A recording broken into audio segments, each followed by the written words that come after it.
Hello everyone, कैसे हो आप सभी लोग। अपने YouTube channel Hariom simply study पे मैं आप लोग का बहुत बहुत स्वागत करता हूं। चलिए फ्रेंड्स, देखिए आज क्लास आप लोग के लिए बहुत ही खास होने वाली है, क्योंकि देखिए आज क्लास 12 फिजिक्स के अंतर्गत ना देखिए 2025 के लिए वायरल प्रश्न मैं लेके आऊँ, जो कि देखिए 100% गारंटी देखिए इन्हीं में से आपको पूछा जाएगा। ठीक है फ्रेंड्स, देखिए मैं अपनी खुद की तारीफ नहीं कर रहा हूँ फ्रेंड्स, आप लोग मेरे क्वेश्चन समझ जाएंगे मतलब कैसी क्वेश्चन है बोर्ड परीक्षा में कंफर्म में पूछा जाएगा। ठीक है, देखिए आपको बताऊंगा मतलब साथ में कॉपी किस तरह से लिखा जाता है, ये सारी चीज़ें। ठीक है, अब देखिए फ्रेंड्स, देखिए 19 क्वेश्चन मैं लेके आऊँ, जो कि देखिए 2 नंबर के हैं, तो 19 दूनी 38 नंबर। ठीक है, 38 नंबर इसमें अगर आपको देखिए अगर 19 अगर प्रश्न आप लोग को अगर 10 भी आ गया तो देखिए फ्रेंड्स बहुत ही काफ़ी मोस्ट महत्वपूर्ण है। ठीक है, इसलिए आप लोग बस ध्यान से बने रहिएगा। मैं एक-एक चीज़, अगर कोई मेरे स्टूडेंट कुछ ऐसे होते हैं जो कुछ भी नहीं पढ़े होते हैं भाई, उनके लिए तो आज की क्लास बहुत ही खास होने वाली है। चलिए हम सीधे अब चलते हैं, देखिए बिना ताम-झाम के क्वेश्चन पर। देखिए क्वेश्चन क्या कर रहा है, देखिए काफ़ी एक-एक क्वेश्चन काफ़ी मोस्ट महत्वपूर्ण है। देखिए कूलाम का नियम, फ्रेंड्स देखिए कूलाम का नियम काफ़ी मोस्ट महत्वपूर्ण, जो कि देखिए पीएसएस में और हर साल आया हुआ है और इसके बाद बोर्ड परीक्षा में हर साल पूछा जाता है। ठीक है, देखिए कूलाम का नियम क्या होता है कि किसी, देखिए फ्रेंड्स आपको बहुत ही सिंपल तरीके से बताएँगे। देखिए इसी तरह से आपको कॉपी में लिखना है भाई, अच्छे हैंडराइटिंग में लिखेंगे तभी जाकर आपको अच्छे नंबर मिल सकता है। ठीक है, देखिए किसी 2 स्थिर बिंदु आवेश के बीच क्या करा फ्रेंड्स, किसी 2 स्थिर बिंदु आवेश के बीच कार्यरत वैद्युत बल दोनों आवेशों के परिणाम के गुणनफल के अनुक्रमानुपाती तथा उनके बीच की दूरी के वर्ग के व्युत्क्रमानुपाती होता है। ठीक है, ये चीज़ देखिए परिभाषा हो गया कूलाम का नियम। अब इसके बाद देखिए जो कहा कर रहा है कि मतलब कि जो वैद्युत बल यानी कि F होता है, किसके अनुक्रमानुपाती होता है कि दोनों आवेशों के गुणनफल, देखिए 2 आवेश है Q1 और Q2, इसके गुणनफल के अनुक्रमानुपाती तथा इसका दूरी के वर्ग की क्या होता है कि व्युत्क्रमानुपाती होता है। ठीक है, ये देखिए आपको सूत्र से ये आपको देखिए परिभाषा बना हुआ है। देखिए जो अनुक्रमानुपाती का जब चिन्ह हटेगा तो F इक्वल टू क्या हो जाएगा फ्रेंड्स, F इक्वल टू क्या हो जाएगा, K यहाँ हो जाएगा। ठीक है, K हो जाएगा Q1 और Q2 बटा के R स्क्वायर हो जाएंगे। ठीक है, जहाँ देखिए K का मान आपको फिक्स रहता है कि क्या होता है कि 9 गुणित्ते 10 घाते के 9 होता है। ठीक है भाई, इतना आप लोग क्लियर हो गया। देखिए कूलाम के नियम आप लोग लिख लेंगे कि नहीं, ये चीज़ आपको मुझे बताइएगा। आप लोग को समझ में आया, देखिए मैं एक-एक क्वेश्चन को अच्छे से फ्रेंड्स लिखा हूँ बस आप लोग के लिए। ठीक है, आप लोग मुझे ज़रूर बताइए कि मतलब जो मैं क्वेश्चन आपको लिखा हूँ आप लोग को अच्छे से समझ में आ गया कि नहीं। चलिए फ्रेंड्स हम चलते हैं, हम देखिए दूसरे क्वेश्चन पर। देखिए दूसरा क्वेश्चन क्या कर रहा है, देखिए कि वैद्युत क्षेत्र की तीव्रता आपको बताना है। फिर से देखिए वैद्युत क्षेत्र की तीव्रता क्या होता है। ठीक है, तो देखिए वैद्युत क्षेत्र के किसी बिंदु पर रखे परीक्षण आवेश के प्रति एकांक आवेश पर कार्यरत वैद्युत बल को उस बिंदु की वैद्युत क्षेत्र की तीव्रता कहते हैं। नहीं समझे आप लोग, चलिए मैं आप लोग को फिर से बताते हैं। देखिए वैद्युत क्षेत्र के किसी, जो वैद्युत क्षेत्र है इसके किसी बिंदु पर रखे परीक्षण आवेश यानी कि क्यू प्रति एकांक आवेश, जो उसमें देखिए प्रति एकांक मतलब कि एक आवेश पर कार्यरत वैद्युत बल यानी कि F उस बिंदु के वैद्युत क्षेत्र की तीव्रता कहलाती है। ठीक है, यानी कि देखिए F बराबर क्या हो जाएगा, देखिए E बराबर क्या हो जाएगा कि F बटा के 90 अंश हो जाए। ठीक है, क्या कर 90 अंश यहाँ पे देखिए क्या है, देखिए इसके प्रति एकांक बोल रहा है इसलिए। तो फ्रेंड्स आप लोग इसको परिभाषा आप लोग इसके साथ ले सकते हैं। ठीक है, अब चलिए हम चलते हैं देखिए नेक्स्ट क्वेश्चन पर। देखिए नेक्स्ट क्वेश्चन क्या कह रहा है, देखिए आवेश संरक्षण का नियम, देखिए प्रीवियस इसमें काफ़ी फ्रेंड्स बार पूछा गया था और देखिए ऐसा नहीं कि देखिए 2025 में भी पूछ लिया जाए। ठीक है, तो ये चीज़ आपको जानना बहुत ही जरूरी है कि देखिए आवेश संरक्षण का नियम क्या होता है। तो देखिए मैं साफ लोगों को बता दूं, देखिए आवेश संरक्षण का नियम क्या होता है, देखिए आवेश को न तो उत्पन्न किया जा सकता है और न ही से नष्ट किया जा सकता है। ठीक है, इसको हम क्या बोलते हैं कि आवेश संरक्षण बोलते हैं। चलिए आप लोग को परिभाषा के अनुसार बताते हैं। देखिए आवेश को न तो उत्पन्न किया जा सकता है और न ही नष्ट किया जा सकता है। ठीक है, इसे केवल एक स्थान से दूसरे स्थान तक भेजा जा सकता है, उसे हम क्या बोलते हैं कि आवेश का संरक्षण नियम बोलते हैं या सिद्धांत बोलते हैं। ठीक है भाई, देखिए 3 क्वेश्चन था आप लोग कंप्लीट हो गया। अब फ्रेंड्स हम चलते हैं देखिए नेक्स्ट क्वेश्चन पर। चलिए भाई लोग चलते हैं, हम देखिए 4 नंबर क्वेश्चन। देखिए 4 नंबर क्वेश्चन भी काफ़ी मोस्ट महत्वपूर्ण है। क्या करा है फ्रेंड्स, ये देखिए गॉस की प्रमेय क्या होती है। फ्रेंड्स आपको बताना कि देखिए गॉस की प्रमेय क्या होती है। देखिए शायद 2-2 नंबर के क्वेश्चन है भाई, जो आपको देखिए बोर्ड परीक्षा में छपने वाले हैं। देखिए गॉस की प्रमेय क्या होती है, किसी बंद पृष्ठ, देखिए जो गॉस की मतलब प्रमेय होती है ना, किसी या बंद पृष्ठ पे ही काम करती है। ठीक है, कि देखिए किसी बंद पृष्ठ से गुजरने वाले वैद्युत फ्लक्स उस पृष्ठ द्वारा परिबद्ध मतलब जुड़े हुए वैद्युत आवेश का 1/के के गुना होता है। फ्रेंड्स आपको देखिए थोड़ी-सी इसमें याद करने की आवश्यकता है कि किसी बंद पृष्ठ से गुजरने वाले वैद्युत फ्लक्स उस पृष्ठ द्वारा परिबद्ध कुल वैद्युत आवेश यानी कि 1/के के गुना के बराबर होता है। ठीक है? नहीं समझे, चलिए आप लोग को इस एक बार फिर से रिपीट करते हैं कि किसी बंद पृष्ठ से गुजरने वाले वैद्युत फ्लक्स उस पृष्ठ द्वारा परिबद्ध कुल वैद्युत आवेश का 1/के के गुना होता है। यानी कि देखिए इसको हम किससे प्रदर्शित करते हैं कि फाई ई से ना, तो फाई बराबर क्या हो जाएगा 1/के epsilon naught epsilon naught q, जो कि क्यू क्या होता है यहाँ पे आवेश होता है, एप्सिलॉन नॉट यानी कि जोड़ का चिन्ह होता है। ठीक है भाई, देखिए गॉस के परिमेय आप लोग समझ गए हैं कि नहीं, देखिए आपको समझाना ही मुझे बहुत ही अच्छा लगता है। ठीक है, अब चलिए हम चलते हैं देखिए नेक्स्ट क्वेश्चन पे, यानी कि 5 नंबर की क्वेश्चन पर, जो कि देखिए विभव प्रवणता किसे कहते हैं। काफ़ी ये भी पीएसएस में पूछा गया था,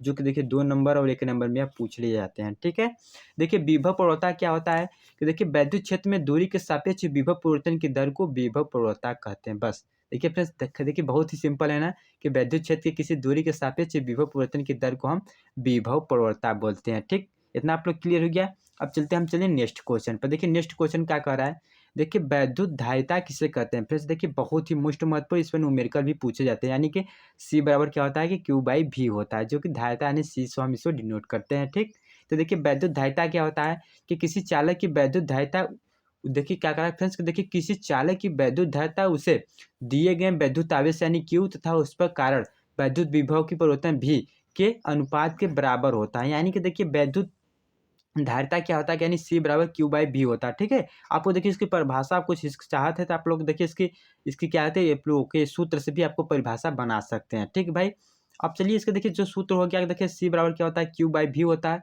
इसमें बहुत सारे न्यूमेरिकल पूछे जाते हैं। अब देखिए इसके अगर मात्रक आप लोग पूछ लिया तो फ्रेंड्स देखिए इसके जो मात्रक होते हैं क्या होते हैं कि फैरड होते हैं। ठीक, इतना आप लोग क्लियर हो गया। देखिए काफ़ी मोस्ट सारे प्रश्न हैं। चलिए भाई आप लोग इतना कर लीजिए, स्क्रीनशॉट कर लीजिए। इसके बाद हम चलते हैं हम नेक्स्ट क्वेश्चन पर। चलिए फ्रेंड्स देखिए जो चैप्टर 1 से था सारे क्वेश्चन आप लोग को बता दिया। अब देखिए चैप्टर 2, यानी कि देखिए चैप्टर 2 से आपको मोस्ट महत्वपूर्ण प्रश्न बताएंगे, जो कि देखिए प्रीवियस में काफ़ी बार पूछा गया है। ठीक है, देखिए वैद्युत धारा किसे कहते हैं, जो कि देखिए काफ़ी मोस्ट महत्वपूर्ण है कि वैद्युत धारा की इसकी परिभाषा क्या होती है, इसके सूत्र क्या होता है। चलिए आप लोग को बताते हैं आज। देखिए किसी चालक के प्रति, देखिए क्या फ्रेंड्स कि किसी चालक के किसी अनुप्रस्थ काट से वैद्युत आवेश की प्रवाह की दर को वैद्युत धारा कहते हैं। ठीक है, इसमें देखिए अपना आप लोग लिख सकते हैं कि आवेश प्रवाह की दर को हम क्या बोलते हैं कि वैद्युत धारा बोलते हैं। ठीक है, इससे क्या होता है देखिए आई जो वैद्युत धारा होता है इसको हम आई से डिनोट करते हैं। आई बराबर क्या हो जाएगा कि क्यू बटा के टी होता है। ठीक है भाई, वैद्युत धारा आप लोग समझ में आ गया। अब चलते हम देखिए नेक्स्ट क्वेश्चन पर। देखिए नेक्स्ट क्वेश्चन क्या करा है, देखिए धारा घनत्व तो क्या है फ्रेंड्स। देखिए काफ़ी ये भी मोस्ट वेरी मोस्ट महत्वपूर्ण है कि धारा घनत्व यानी कि हम इसको जे से डिनोट करते हैं, ये की क्या चीज़ होता है। ठीक है, ये देखिए प्रीवियस में भी पूछा गया। देखिए आपको सारे जो मोस्ट महत्वपूर्ण प्रश्न था आप लोगों को बता दिया। इसमें से आपको कंफर्म है कि देखिए क्वेश्चन जरूर बोर्ड परीक्षा में पूछे जाएंगे। ठीक है, देखिए धारा घनत्व तो क्या होता है कि किसी चालक में किसी बिंदु पर धारा घनत्व, यानी कि देखिए किसी चालक में किसी बिंदु पर धारा घनत्व यानी कि जे उस बिंदु के परितः प्रति एकांक क्षेत्रफल से अभिलंबित गुजरने वाली वैद्युत धारा के बराबर होती है। ठीक है, इसके देखिए थोड़ी सी परिभाषा हो गया, लेकिन इसके देखिए सूत्र क्या होता है कि देखिए धारा घनत्व क्या होता है, इसको हम देखिए जे से डिनोट करते हैं। जे बराबर के देखिए आई बटा के ए। ठीक है, जो धारा होती है वैद्युत क्षेत्र के क्या होती है कि अभिलंबवत से गुजरने वाली वैद्युत धारा की क्या होती है कि बराबर होती है। ठीक है, यानी कि आई बराबर के ए होता है। अगर इसका हम मात्रा की बात कर लेते हैं तो इसकी जो फिर से मात्रा किया जाएगा देखिए क्षेत्रफल प्रति मीटर हो जाएंगे। ठीक है, देखिए धारा घनत्व यानी जे बराबर क्या होता है कि आई बटा के ए होता है। इसके देखिए ये परिभाषा था और इसके सूत्र वो मात्रक हो गया। ठीक है भाई, तो इतना आप लोग इसको अच्छे से देख लीजिए धारा घनत्व क्या होता है। ठीक है, अब चलिए देखिए हम चलते हैं नेक्स्ट क्वेश्चन पर। देखिए नेक्स्ट क्वेश्चन क्या कहते हैं कि वैद्युत प्रतिरोध क्या होता है। फ्रेंड्स आप लोग बहुत बार सुनेंगे देखिए जो आर होता है इसको हम देखिए आर से डिनोट करते हैं, लेकिन इसके देखिए परिभाषा भी पूछ लिया जाता है फ्रेंड्स। ये चीज़ आपको नहीं पता रहता है कि देखिए प्रतिरोध क्या है या वैद्युत प्रतिरोध किसे हम कहते हैं। तो चलिए आप लोग को बताते हैं कि यानी कि आर क्या है, व्हाट इज द आर क्या है। ठीक है, देखिए किसी चालक के द्वारा वैद्युत धारा की प्रवाह के मार्ग में लगाए गए अवरोध को हम वैद्युत प्रतिरोध बोलते हैं। ठीक है, इस चीज़ आपको जानते होंगे कि नहीं। देखिए रेजिस्टेंस आप जानते हैं, डाइवर्ट जिसको हम बोलते हैं, वो क्या करता है कि देखिए धारक क्या करता है वो रोकता है, उसको हम क्या बोलते हैं कि डाइवर्ट भी बोलते हैं, प्रतिरोध भी उसी चीज़ को बोला जाता है फ्रेंड्स। तो देखिए उससे भी आप लोग परिभाषा लिख सकते हैं कि प्रतिरोध क्या होता है कि किसी चालक के द्वारा वैद्युत धारा की प्रवाह को मार्ग को यानी कि धारा को रोकता है, उसे हम क्या बोलते हैं कि वैद्युत प्रतिरोध बोलते हैं। ठीक है, इसको देखिए हम आर से डिनोट करते हैं। चलिए भाई इतना हो गया, अब इसको चलते हैं हम देखिए और नेक्स्ट क्वेश्चन पर।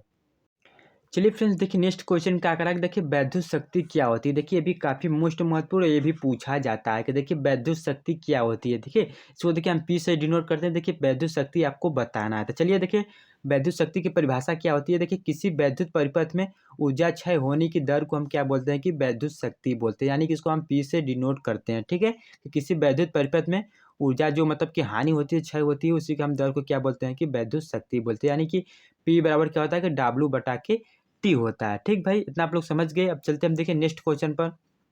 देखिए नेक्स्ट क्वेश्चन, देखिए टर्मिनल विभवांतर क्या है फ्रेंड्स। देखिए अभी पूछा गया है, चलिए इसको भी हम लोग देख लेते हैं कि देखिए टर्मिनल विभवांतर हम किसे कहते हैं। देखिए एकांक आवेश को सेल के एक टर्मिनल से दूसरे टर्मिनल तक एक बार बाह्य परिपथ में प्रवाहित करने वाले सेल द्वारा दी गई ऊर्जा को हम क्या बोलते हैं कि टर्मिनल विभवांतर कहते हैं। देखिए कहने का मतलब कि देखिए एक नंगे टर्मिनल विभवांतर है, मतलब कि जिसको हम इलेक्ट्रोड बोलते हैं, ठीक है। अगर ये दोनों जुड़ा है, इसके बाह्य परिपथ से हम कोई धारा प्रवाहित कर रहे हैं, तो उसे हम क्या बोलते हैं कि टर्मिनल विभवांतर बोलते हैं, ठीक है। इसको हम देखिए भी से प्रदर्शित करते हैं।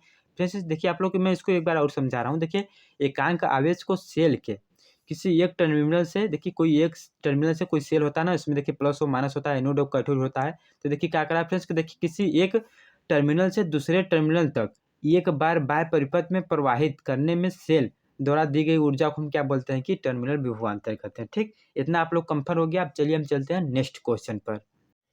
चलिए फ्रेंड्स देखिए जो चैप्टर से था वो समाप्त हो चुका है। अब ये हम चलते हैं नेक्स्ट क्वेश्चन पे, यानी कि 3 नंबर वाले क्वेश्चन। देखिए 3 चैप्टर है, ठीक है। देखिए 3 चैप्टर से कैसे प्रश्न पूछता है और किस तरह से आपको बोर्ड परीक्षा में आ सकता है। देखिए जो पहला प्रश्न है, ठीक है, देखिए बायो सेवर्ट का नियम क्या होता है। देखिए काफ़ी प्रिय से इसमें पूछा गया भाई, आप लोग जानते होंगे कि देखिए बायो सेवर्ट का नियम कंफर्म यह पूछता है। तो चलिए आप लोग को बताते हैं। देखिए बायो सेवर्ट के नियम के अनुसार किसी धारावाहिक अल्पांश मतलब कि यल डेल यल के कारण आर दूरी पर उत्पन्न वैद्युत क्षेत्र की तीव्रता, यानी कि डी डेल बी बराबर क्या होता है कि म्यू नॉट बटा के 4 पाई आई डेल आई, ठीक है, साइन थीटा बटा के आर स्क्वायर। देखिए इसका आपको यही सूत्र होता है। इस सूत्र पर आपको देखिए न्यूमेरिकल एक कंफर्म में पूछ लिए जाते हैं, ठीक है। तो आप लोग इसको देख लीजिएगा। देखिए बायो सेवर्ट का नियम क्या होता है। इसमें आपको देखिए 2 नंबर वाले प्रश्न है, इसे अगर 4 नंबर में पूछ दिया, 5 नंबर में पूछ दिया, तो इसको हम क्या करेंगे, थोड़ा लॉन्ग में लिख लेंगे, लेकिन चीज़ मतलब यही चीज़ आपको रहेगा, ठीक है।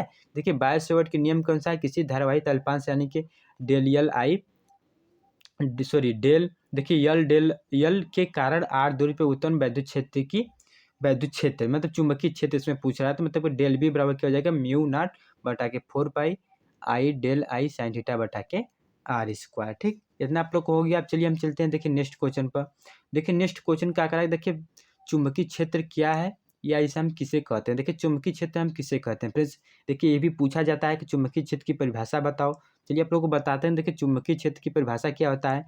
देखिए किसी चुंबक के चारों ओर का वह क्षेत्र जिसमें उसके चुंबकीय प्रभाव को अनुभव करता है, उसे हम क्या बोलते हैं कि चुंबकीय क्षेत्र कहते हैं। देखिए बहुत ही आप लोगों को सिंपल तरीके से भाई मैं लिखा हूँ। आप लोग देखिए इसी प्रश्न मतलब कि इसी छोटे-छोटे में आप लोग नहीं पा सकते हैं, ठीक है। ये चीज़ आपको बस इतना ही लिखना भाई। 2 नंबर में आप क्या लिखेंगे, 1-2 नंबर इसमें क्या लिखेंगे, ये चीज़ ना लिखेंगे कि देखिए चुंबकीय क्षेत्र क्या होती है, इसे हम किसे बोलते हैं कि देखिए किसी चुंबक के चारों ओर का वह क्षेत्र जिसमें चुंबकीय प्रभाव को अनुभव करता है, उसे हम क्या बोलते हैं कि चुंबकीय क्षेत्र बोलते हैं, ठीक। इतना आप लोग हो गया क्लियर। इतना आप लोग स्क्रीनशॉट ले लीजिए। अब चलते हैं हम देखिए नेक्स्ट क्वेश्चन। देखिए नेक्स्ट क्वेश्चन भाई आपको देखते ही काफ़ी मोस्ट महत्वपूर्ण दिख गया होगा। देखिए लॉरेंज बल किसे कहते हैं या क्या होता है। भाई देखिए ये भी काफ़ी मोस्ट महत्वपूर्ण है। चलिए आप लोग को बताते हैं। देखिए यदि किसी स्थान से वैद्युत यानी चुंबकीय क्षेत्र, देखिए फ्रेंड्स इसमें बस छोटी सा आपको बस याद रखना है कि देखिए किसी स्थान पर वैद्युत और चुंबकीय क्षेत्र अगर दोनों उपस्थित हो जाए, तो वहाँ पर क्या होता है कि लॉरेंज बल होता है, ठीक। तो चलिए इसका हम परिभाषा के अनुसार आप लोग को बताते हैं कि यदि किसी स्थान पर वैद्युत एवं चुंबकीय क्षेत्र दोनों उपस्थित हो, तब उसमें गतिमान किसी आवेशित कण पर कार्यरत कुल बल को हम क्या बोलते हैं कि लॉरेंज बल बोलते हैं, ठीक। इतना आप लोग देख लीजिए। एक दो बार अगर रिपीट कर लेते हैं तो ये याद हो जाएगा फ्रेंड्स। तो आप लोग इसका भी आप लोग स्क्रीनशॉट ले लीजिए। अब चलते हैं हम देखिए नेक्स्ट क्वेश्चन पर। देखिए नेक्स्ट क्वेश्चन क्या करा है, देखिए धारा मापी क्या होती है। देखिए धारा मापी आप लोग ऐसे ही समझ गए कि मतलब कि क्या होती है, धारा को मापने वाला यह यंत्र है, ठीक है। यानी कि धारा मापी क्या होती है। तो चलिए आप लोग को बताते हैं। देखिए धारा मापी वह उपकरण है जो किसी वैद्युत परिपथ में धारा की उपस्थिति को ज्ञात करने तथा धारा के मापन के लिए उपयुक्त किया जा सकता है। हम केवल क्या बोलते हैं कि धारा मापी बोलते हैं, ठीक। तो धारा मापी आप लोग समझ गए होंगे क्या है। चलिए फ्रेंड्स अब चलते हैं हम देखिए मोस्ट महत्वपूर्ण प्रश्न पर। चलिए फ्रेंड्स देखिए नेक्स्ट क्वेश्चन है भी काफ़ी मोस्ट महत्वपूर्ण। देखिए चुंबकीय द्विध्रुव आघूर्ण क्या होती है। फ्रेंड्स देखिए ये भी पूछा जाता है चुंबकीय द्विध्रुव आघूर्ण और एक होता है कि वैद्युत चुंबकीय आघूर्ण, ठीक है। इसमें देखिए बस थोड़ी सी अंतर है। तो चलिए आप लोग को बताते हैं। देखिए चुंबकीय द्विध्रुव आघूर्ण क्या होता है, ठीक है। देखिए चुंबकीय द्विध्रुव की ध्रुव सामर्थ्य तथा उसकी प्रभावी लंबाई को गुणनफल को हम क्या बोलते हैं कि चुंबकीय द्विध्रुव आघूर्ण बोलते हैं। कहने का मतलब कि देखिए चुंबकीय द्विध्रुव की देखिए ध्रुव सामर्थ्य यानी कि यम क्या आती है, उसके सामर्थ्य लंबाई के गुणनफल को हम क्या बोलते हैं कि देखिए चुंबकीय द्विध्रुव आघूर्ण बोलते हैं, ठीक है। यानी कि देखिए इसको हम यम से प्रदर्शित करते हैं। यम बराबर क्या हो जाएगा कि स्मॉल यम गुणित के 2L, ठीक है। इसमें देखिए स्मॉल यम क्या है देखिए ध्रुव की सामर्थ्य यानी कि इसमें काम करने वाली सामर्थ्य होती है, और देखिए इसकी लंबाई को हम क्या बोलते हैं कि 2l बोलते हैं। ठीक है, इतना आप लोग क्लियर हो गया। अब चलते हैं हम देखिए नेक्स्ट क्वेश्चन पर। देखिए नेक्स्ट क्वेश्चन क्या कर रहा है, देखिए चुंबकीय तीव्रता क्या होती है। देखिए होता है वैद्युत तीव्रता, की होती है चुंबकीय तीव्रता। ठीक है, तो आप लोग बता दे रहा हूँ, देखिए चुंबकीय तीव्रता क्या होती है।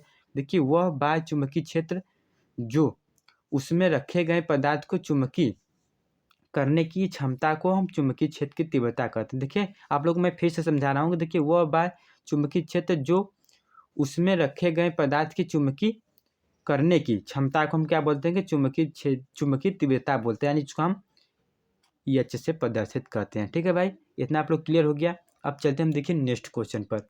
चलिए फ्रेंड्स, देखिए जो 3 चैप्टर था वो मतलब समाप्त हो चुका। अब चलिए हम चलते हैं नेक्स्ट चैप्टर यानी कि 4 को हुआ पर चैप्टर पर। ठीक है, जो पार्ट का नाम है 4। ठीक है, तब चलिए हम चलते हैं। देखिए इसमें क्या प्रश्न, किस तरह से प्रश्न आपसे पूछता है। देखिए चुंबकीय फ्लक्स किसे कहते हैं, देखिए 4 नंबर चैप्टर से है। ठीक है, देखिए चुंबकीय फ्लक्स किसे कहते हैं, अभी काफ़ी प्रीवियस में पूछा गया है। जो चुंबकीय फ्लक्स होते हैं क्या चीज़ें होते हैं, तो चलिए फ्रेंड्स आपको बताते हैं।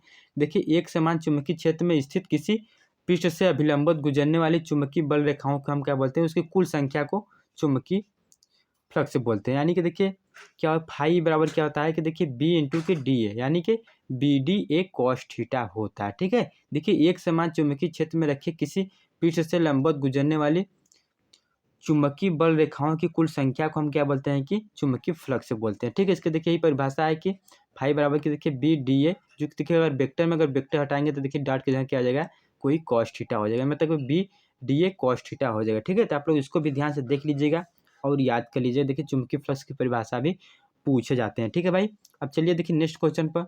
देखिए स्वप्रेरण क्या होता है फ्रेंड्स, देखिए ये भी काफ़ी मोस्ट महत्वपूर्ण प्रश्न है कि स्वप्रेरण किसे कहते हैं। तो चलिए आप लोग को बताते हैं। देखिए किसी कुंडली में प्रवाहित वैद्युत धारा के मान में परिवर्तन के कारण कुंडली की एक प्रेरित धारा उत्पन्न हो जाती है। इसको हम क्या बोलते हैं कि चुंबकीय नहीं वैद्युत चुंबकीय प्रेरण की घटना को हम क्या बोलते हैं कि स्वप्रेरण बोलते हैं। ठीक है, इसमें देखिए क्या कर रहा है फ्रेंड्स कि देखिए किसी एक कुंडली में कोई एक कुंडली है, उसमें प्रवाहित अगर धारा कर रहे हैं तो उसके देखिए मान में परिवर्तन के कारण कुंडली के एक प्रेरित धारा उत्पन्न हो जाती है। इसको हम क्या कहते हैं, वैद्युत चुंबकीय प्रेरण की घटना को हम क्या बोलते हैं कि स्वप्रेरण बोलते हैं। ठीक है भाई, देखिए बस इतना ही क्वेश्चन था। यानी कि देखिए यल बराबर क्या हो जाएगा, देखिए यन, जो कि देखिए इसमें यन क्या होता है कि देखिए फेरों की संख्या होती है कुंडली में, और आई क्या आएगी इसमें धारा है। ठीक है, तो यही देखिए आपको सूत्र है। आई होप कि देखिए जितने भी क्वेश्चन बताऊँ फ्रेंड्स आप लोग को अच्छे से समझ में आ गया। फ्रेंड्स देखिए बहुत ही मेहनत से मैं आप लोग को प्रश्न बनाया था, आप लोग मुझे जरूर सपोर्ट कीजिएगा। और देखिए और ऐसे जो आप लोग देखिए 2 नंबर वाले प्रश्न बताए हैं ना, जो कि देखिए आपको बोर्ड परीक्षा में अगर 19 प्रश्न है तो भाई आपको 10 प्रश्न को फँसना ही फँसना है। ठीक है, देखिए 3 और 5 नंबर वाले आप लोग को क्वेश्चन बता देंगे। तब तक के लिए बाय, और मिलते हैं देखिए नेक्स्ट वीडियो में। तब तक के लिए बाय।